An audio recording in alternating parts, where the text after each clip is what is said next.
Hello students, आज के इस वीडियो में क्लास 7th का इंग्लिश बुक का चैप्टर नंबर 6 जिसका नाम इवान है चैप्टर का, यह स्टोरी आज हम पढ़ेंगे और इस स्टोरी का हिंदी मीनिंग, उसके बाद वर्ड मीनिंग और क्वेश्चन आंसर इस वीडियो में सॉल्व किया जाएगा। तो अगर आप क्लास 7th में हैं या इस चैप्टर से इंटरेस्टेड हैं तो आप इस वीडियो में लास्ट तक बने रहें। तो चलिए इस वीडियो को शुरू करते हैं।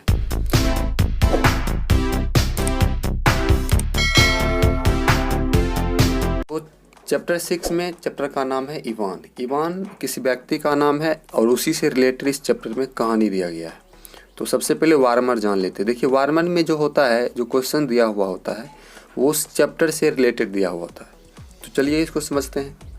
बताया गया है, do you ever find people quarrelling in your neighbourhood. यहाँ पर बताया गया है कि क्या आपने कभी अपने आस पड़ोस में अपने पड़ोसियों को, लोगों को झगड़ा करते हुए देखा है? अपने आस पड़ोस के लोगों को कभी झगड़ा करते हुए देखा है? What do people quarrel over. क्यों लोग एक दूसरे से झगड़ा करते हैं, किस कारण से? How do these quarrels affect your life. और ये झगड़े आपके जीवन को कैसे प्रभावित करते हैं? How are these quarrels resolved finally. अंत में ये झगड़े कैसे ख़त्म होते हैं, ये झगड़े अंत में कैसे रिसॉल्व होते हैं, ख़त्म होते हैं। स्टोरी में आते हैं और प्रत्येक स्टोरी में जितना भी वर्ड्स है सबका मीनिंग और हिंदी अर्थ साथ में जानते चलेंगे। तो चलिए स्टोरी में आते हैं। Ivan was a farmer who lived in a village in Russia. अब देखिए इवान नाम हुआ, फार्मर मतलब किसान, लिव्ड मतलब रहना और विलेज मतलब गांव, और ये रसिया जो है ये जगह का नाम है जहाँ पर ये गांव स्थित था। तो Ivan was a farmer who lived in a village in Russia. Ivan एक किसान था जो रसिया में एक गांव में रहता था, रसिया के एक गांव में रहता था। ही वाज रिच, वह अमीर था। इवान जो है अमीर था, रिच मतलब अमीर। He had 3 sons who were laborious. उन्हें 3 बेटे थे, इवान को 3 बेटे थे और जो बहुत मेहनती थे, तीनों बहुत मेहनती थे। His father was old and sick. उनके पिताजी बूढ़े और बीमार थे। इवान के पिताजी बूढ़े और बीमार थे। गब्रील वाज हिज नेबर। नेबर मतलब होता है पड़ोसी। गब्रील उनके पड़ोसी थे। पड़ोसी जैसे कि हमारे घर के बगल में जो रहते हैं वो हमारा पड़ोसी हुए। दे वेर गुड नेबर्स, वे अच्छे पड़ोसी थे। अच्छे पड़ोसी का मतलब किसी मुसीबत में हेल्प करना, झगड़ा नहीं करना, तो ये अच्छे पड़ोसी थे। They were happy and comfortable with each other. Happy मतलब खुश, कम्फर्टेबल मतलब सहज या आरामदायक, ईच अदर मतलब एक दूसरे। दे वेयर गुड नेबर्स, वे अच्छे पड़ोसी थे। They were happy and comfortable with each other, वे एक दूसरे से के साथ खुश और सहज थे। वे एक दूसरे के साथ खुश और सहज थे। Ivan had some hens. Ivan को कुछ मुर्गियाँ थी। इवान के पास कुछ मुर्गियाँ थी। वन डे, एक दिन, a hen flew across the fence. Across मतलब पार करना, के पार, फेंस, फेंस मतलब घेरा या चार दीवारी, जैसे कि हम चारों तरफ से घेरा बना देते हैं किसी चीज़ को रखने के लिए, तो वही घेरा। One day a hen flew across the fence. एक दिन एक मुर्गी दीवार के पार चली गई। दीवार जो चार दीवारी घेरा था उसके पार चली गई उड़ करके। She laid an egg in Gabriel's house. उसने एक अंडा दिया गब्रील के घर में। वो मुर्गी जो उड़कर दीवार के पार चली गई थी, तो वे मुर्गी जो थी गब्रील के घर में एक अंडा दिया। लेड मतलब होता है अंडा देना। Ivan's daughter in law went to his house to inquiry into the matter. Ivan's daughter, Ivan की बेटी, डॉटर इन लॉ मतलब पोती, वेंट मतलब गई, हाउस मतलब घर, इंक्वायरी, इंक्वायरी मतलब मालूम करने के लिए, क्या बात है मालूम करने के लिए। Ivan's daughter in law went to his house to inquiry into the matter. Ivan की पोती उसके घर इस बात को मालूम करने गई, पता करने गई इस बात को। गब्रील्स mother replied rudely. Gabriel's mother, गब्रील की माँ रिप्लाइड मतलब जवाब देना। रूडली मतलब रुखाई से, मतलब गुस्सा से, बेरुखी, rudely. Gabriel's mother replied rudely. Gabriel की माँ रुखाई से, बेरुखी से जवाब दिया। It led to a quarrel, और यह एक झगड़े को जन्म दिया। मतलब रुखाई से जब गब्रील की माँ जवाब दी होगी तो इवान की पोती और उनके बीच में झगड़ा हो गया। Soon Ivan, Gabriel and their wives started quarrelling. और जल्द ही इवान, गब्रिएल और उनकी पत्नियां झगड़ा शुरू कर दिया। इवान की पत्नी और गब्रिएल दोनों की पत्नियां एक दूसरे से झगड़ा शुरू कर दिया। Their neighbours had to intervene to pacify them. अब देखिए, दियर नेबर्स उनके पड़ोसियाँ, इवान और गब्रिएल के पड़ोसियाँ, इंटरवेंस मतलब हस्तक्षेप करना या बीच में आना, जैसे झगड़ा होता है तो बीच में आकर उसको बीच बचाव करना, और पेसिफाई मतलब शांत करना। तो their neighbours and had to intervene to pacify them. उनकी पड़ोसियाँ उनके बीच में हस्तक्षेप करके उनके बीच में आकर उन्हें शांत किए। But their quarrel did not stop. Quarrel मतलब झगड़ा, स्टॉप मतलब रुकना, नोट मतलब नहीं, बट मतलब परंतु। But their quarrel did not stop, परंतु उनके झगड़े नहीं रुके। Ivan uprooted Gabriel's beard. Uprooted मतलब उखाड़ना, बियर्ड मतलब दाढ़ी। Ivan uprooted Gabriel's beard. Ivan ने गब्रिएल का दाढ़ी उखाड़ लिया। Gabriel went to court. Court मतलब न्यायालय होता है, by bus, but Ivan went there by train. Gabriel went मतलब गया, कोर्ट मतलब न्यायालय, बाय मतलब के द्वारा, बस के द्वारा, बट परंतु। इवान वेंट मतलब गया, देयर बाय ट्रेन मतलब रेलगाड़ी। तो इसका हिंदी कर लेते हैं। Gabriel went to court by bus. Gabriel न्यायालय गया बस के द्वारा, बट परंतु Ivan went to there by train, परंतु इवान वहाँ ट्रेन रेलगाड़ी के द्वारा गया। गब्रिएल बस से गया और इवान रेलगाड़ी से गया। अब झगड़ा आगे बढ़ जाता है। They both filled a case. Fill मतलब भरना, बोथ मतलब दोनों, केस मतलब मामला। They both filled a case. वे दोनों एक मामला दर्ज किए। The hearing prolonged. हियरिंग मतलब सुनवाई, प्रोलॉन्ग्ड मतलब दीर्घकालीन या लंबा। द हियरिंग प्रोलॉन्ग्ड, सुनवाई लंबी चली। अब अदालत में जब न्यायालय में मामला दर्ज होगा तो वहाँ पर सुनवाई लंबी चली। It ruined them financially, they had no piece.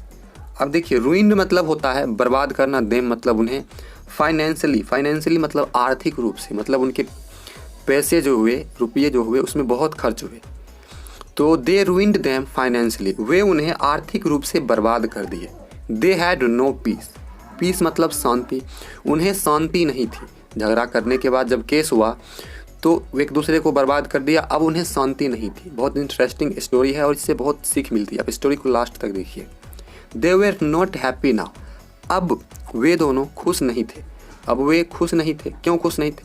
क्योंकि एक दूसरे से झगड़ा भी हो गया, मामला दर्ज हुआ और फाइनेंशियली बर्बाद हो गए, सारे पैसे खर्च हो गए। आगे चलते हैं। Evans father who was old and wise did not like it. Father मतलब पिता, हु मतलब जो, ऑल मतलब बूढ़े, वाइज मतलब बुद्धिमान, और डिड नॉट लाइक मतलब पसंद नहीं करना। इवान के पिता, Evans father who was old and wise, Ivan के पिताजी जो बूढ़े और बुद्धिमान थे, डिड नॉट लाइक इट, उन्हें यह पसंद नहीं था। He asked them to forgive each other and forget the all dispute. देखिए, ही आस्क्ड, आस्क मतलब पूछना या बताना, देम मतलब उन्हें, फॉरगिव मतलब क्षमा करना, ईच अदर एक दूसरे को, फॉरगेट मतलब भूल जाना, ऑल्ड डिस्प्यूट मतलब पुराने विवाद, डिस्प्यूट मतलब झगड़ा या विवाद। He asked them to forgive each other and forget the all dispute. वे उन्हें बताए कि वे एक दूसरे को क्षमा कर दें और पुराने विवाद को, पुराने झगड़े को भूल जाएं। ही आस्क्ड देम, उन्होंने उनसे पूछे, why are you quarrelling over an egg. Why मतलब क्यों, क्वारलिंग मतलब झगड़ा करना, ओवर एन एग एक अंडे के लिए।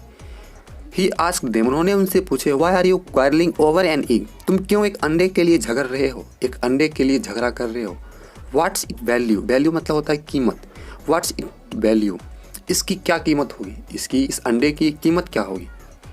Hatred breeds hatred. अब इसका मतलब हुआ, हैट्रेड मतलब घृणा, घृणा से घृणा का जन्म होता है, ब्रीड्स मतलब प्रजनन, तो घृणा से घृणा मतलब नफरत से नफरत की जन्म होती है। In anger you don't know what you are saying and doing. Anger मतलब गुस्सा, गुस्से में, इन एंगर गुस्से में, यू डोंट नो तुम नहीं जानते, व्हाट यू आर सेइंग तुम क्या कह रहे हो, से मतलब कहना, तुम क्या कह रहे हो और क्या कर रहे हो। और ये सच बात है कि गुस्से में आपको पता ही नहीं चलेगा कि आप क्या बोल रहे हो और क्या कर रहे हो। You lose your patience and wisdom. Patience मतलब धीरज और विजडम मतलब बुद्धिमत्ता। ये लूज मतलब खोना। आप अपने बुद्धिमत्ता और धैर्य को, धीरज को खो देते हो गुस्से में, it sometimes leads to distraction, और कुछ समय ये विनाश का कारण बन जाता है। डिस्ट्रैक्शन मतलब विनाश। It sometime leads to distraction, या कभी कभार विनाश का कारण बन जाता है। The old man's advice work, old मतलब बूढ़े, मैन आदमी, एडवाइस सलाह, वर्क काम करना। The old man's advice work, बूढ़े व्यक्ति का सलाह काम किया। Ivan and Gabriel were reconciled, reconciled मतलब होता है मेल मिलाप। इवान और गब्रिएल में मेल मिलाप हो गया, दोनों एक दूसरे से मिल गए। They begin to live together in peace once again, begin मतलब फिर से, टुगेदर मतलब एक साथ, पीस मतलब शांति, वंस अगेन एक बार फिर। वे एक बार फिर एक दूसरे के साथ शांति के साथ रहने लगे। They were very happy now, very मतलब बहुत, हैप्पी मतलब खुश, ना मतलब अब वे बहुत खुश थे। तो यहाँ पर देखिए झगड़ा से कोई फ़ायदा नहीं हुआ, और झगड़ा से ही झगड़ा का जन्म होता है, इसलिए झगड़ा नहीं करना चाहिए, उसे समझदारी से निपटना चाहिए। तो चलिए अब आ जाते हैं कुछ वर्ड्स में। यहाँ पर देखिए वर्ड्स दिया गया है। सिक मतलब बीमार, वैसे तो हम आपको सारा वर्ड बता दिए हैं। फिर यहाँ देखिए सिक मतलब बीमार, फेंस मतलब घेरा या चार दीवारी, इंक्वायरी मतलब पूछना या मालूम करना, पेसिफाई मतलब शांत करना, अपरूट उखाड़ना, हैटरेट घिरना या नफरत, रूडली मतलब रुखाई से, फॉरगिव मतलब क्षमा करना, और रिकॉन्सिल्ड मतलब मेल मिलाप हो गया। तो इस कहानी से हमें यही शिक्षा मिलती है कि हमें हमेशा समझदारी से काम लेना चाहिए, क्योंकि इसमें बताया गया है कि गुस्से या क्या है, you lose your patience and wisdom, मतलब गुस्से में आप अपना धैर्य, बुद्धिमत्ता खो देते हो, और आप क्या बोलते हो क्या करते हो आपको पता नहीं रहता है। चलिए इसके प्रश्न उत्तर पर चलते हैं। तो यहाँ पर देखिए answer the flowing question hourly, मौखिक जवाब देना है इन दोनों क्वेश्चंस का। आपको स्क्रीन पर क्वेश्चन का आंसर दिख रहा है, आप इसको स्क्रीनशॉट ले सकते हैं। और यहाँ पर देखिए उधर 2 क्वेश्चन था और इधर 3 क्वेश्चन है, तीनों का जवाब आपको स्क्रीन पर दिख रहा है, आप स्क्रीनशॉट लीजिए और इसको सॉल्व कीजिए। यहाँ पर देखिए ट्रू और फॉल्स है, जो स्टोरी से रिलेटेड है, इस स्टोरी में जो सही था उसको सही का टिक लगाना है, और जो गलत था उस गलत को। तो इसका भी आंसर आपको स्क्रीन पर दिखेगा, आप इसको स्क्रीनशॉट ले लीजिएगा। आगे आ जाते हैं। आगे देखिए B.2.2 में fill in the blanks with words from the lesson, मतलब उस लेसन से इस रिक्त स्थानों को पूर्ति करना है, खाली जगहों को भरना है। इसका भी आंसर आपको हम दे रहे हैं, आप इसको भी स्क्रीनशॉट ले लीजिए।